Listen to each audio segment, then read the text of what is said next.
Let's have the war powers conversation with a member who's going to be voting on it today, ranking member of the House Intelligence Committee, Democratic Congressman Jim Hines of Connecticut. Congressman, thanks for being here today. The Senate voted yesterday, blocked the war powers resolution on a mostly party line vote, all Republicans except for Rand Paul, and they picked up John Fetterman as well to support them, 53-47. Can you just maybe take a step back and explain a little bit of a civics lesson about how this is supposed to go when the United States goes to war? Remind people there was a vote for the Iraq War. There was a vote for the war in Afghanistan, a controversial vote for Iraq that haunted some members throughout their careers. How is it supposed to go, and how is it going differently now? Okay, yeah, it's not too long a lesson, right? Because all you need to do is pick up your handy copy of the Constitution and read Article 1 of the Constitution. And it's not lawyerly language. It's not complicated. It's not hard to figure out. The Constitution says that the Congress shall declare war. And there's a good reason for that, right? Our founders knew that, for hundreds of years prior to the creation of this great nation, kings had single-handedly made decisions to destroy their own countries by again, single-handedly going to war.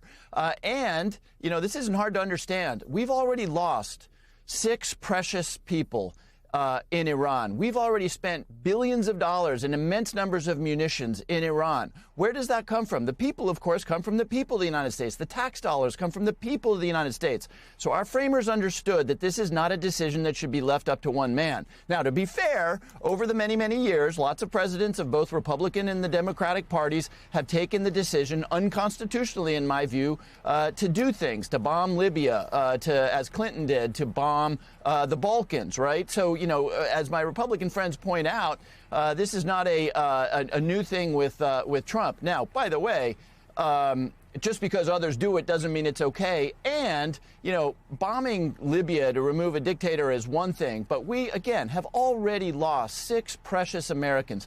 Gas prices are up 20%. They're higher today. Gas prices are higher today than they were when Donald Trump took office. And these are the reasons why our framers, who were just remarkably miraculous intellects, decided that this decision would not be up to one man. It would be considered and approved by the representatives of the people. And yet, Congressman, you bring up a great point. I remember being in Congress when Bill Clinton was president, and Republicans would march down and talk about the Constitution and the War Powers Act. When George W. Bush was in, it was Democrat. I mean, it seems that every time there's a different administration, depends on what party that administration is that takes us into battle, because whatever party it is, the other side comes out and says you need to read the Constitution. So why is it that this is such a partisan issue, and why is it that for the majority of members, their position on the Constitution, their position on the War Powers Act depends on who's in the White House? Isn't that shameful? Yeah, it is absolutely shameful. And, there's something a little more cynical going on here.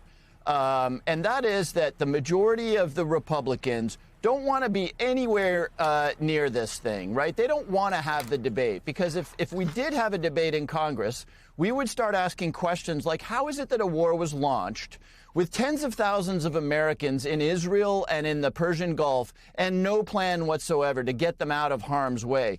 How is it that there were, 6 different explanations for why we got into this war and 6 different explanations for what our objectives were before we decided to commit the most serious thing that we have, which is our people, to an unwise war? At the end of the day, that is not a debate that the Republicans want to have, because a year ago, they turned the Congress into the Russian Duma. Right? We don't have a Congress today. We have a majority party in the House and the Senate that is going to do exactly what Donald Trump tells them to do. And the dynamic there is not hard to understand. Let me give you an example from this week.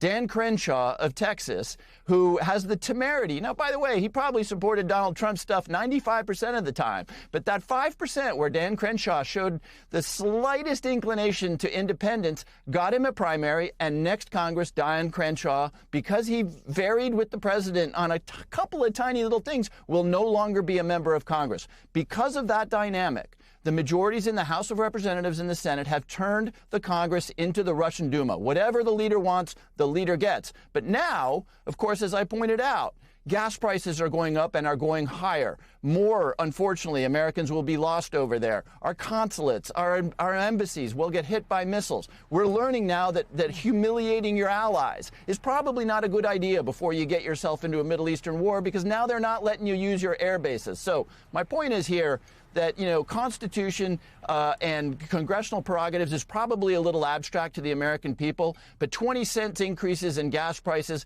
Americans coming home, and being unloaded at Dover because the president did a crazy thing, that's going to hit the American people in a very visceral and emotional way. Well, Katie, we'll see. We'll see how this plays out strategically over the months, weeks and months. We don't know how it's going to play out. It's something we learned in Iraq. It's after what George W. Bush's mission accomplished, and then we learned it again in Iraq when the surge miraculously worked. So we don't know where this takes us. One thing we do know, though, is, and I'm glad the congressman brought it up, is Dan Crenshaw losing in Texas. It's not like the Russian Duma, because he got run out because that's what the voters in the primary wanted.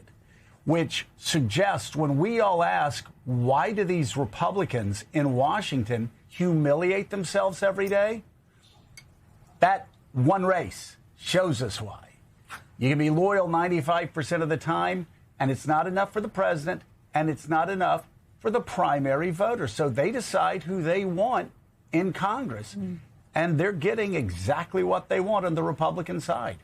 Yeah, it's going to be very interesting to see whether Donald Trump looks at the Texas Senate race now and decides, OK, I can forgive John Cornyn, or I can at least hold my nose and endorse John Cornyn because he's the guy that's most likely to keep us Texas, even though he has voted with me only 99% of the time, 1% of the times he defied me. Congressman Hyams, you mentioned gas prices a couple of times, and I'm interested in that. We know that the midterm elections are going to be fought around this question of affordability.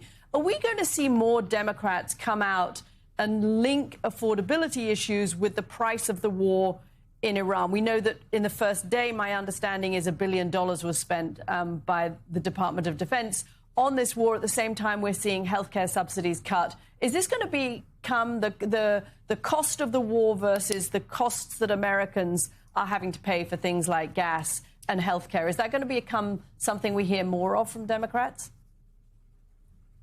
Of course it will be. Of course it will be. And I mean, I'll tell you an interesting story about that. 1 week and 1 day ago, when Marco Rubio briefed the Gang of Eight, of which I am a member, I realized that there was nothing I could say in that meeting that was going to, turn around this very bad idea. So I said to Marco Rubio, Marco, I have a lot of respect for you. Understand that this kind of adventure, and this was true of Carter at Desert One, this was true of George W. Bush in Iraq, it was true of Joe Biden at the Abbey Gate in Kabul. This is the kind of thing that ends presidencies over and over again. You cannot name a president whose legacy was burnished by getting involved in a Middle Eastern war. We're already seeing those chickens come home to roost. Again, you just can't dismiss or not sort of center the fact that we've already lost 6 Americans who did not need to be lost. Americans are going to feel this in the pocketbook. Already you see the White House in an absolute panic over gas prices, coming up with wild ideas. Let's do a 1-year holiday on the federal excise tax of gas to bring that price down. They're just flailing for ideas because they understand that this terrible decision that they have taken is going to end this presidency. We're going to have a lame duck president for 3 years with 20 to 30% approval ratings. Now, by the way, that causes me no heartburn. Making this president a lame duck is going to be a wonderful thing for the Republic. The cost that the American people are going to pay, both in blood and treasure, is going to be tragic. It's going to be felt in the pocketbook, and of course, it's going to have a dramatic impact on the midterms. Yeah. Ranking member of the House Intelligence Committee, Democratic Congressman Jim Hyams of Connecticut, thank you so much. And yes, this war, you never know what direction wars are going to go in. I will say, for Republicans saying that everything's wonderful and it's going to be phenomenal, it's too early to tell. I would just say, respectfully to the congressman as well, it's too early to tell how this is going to turn out and what it's going to mean, not only for the American people, but also the president.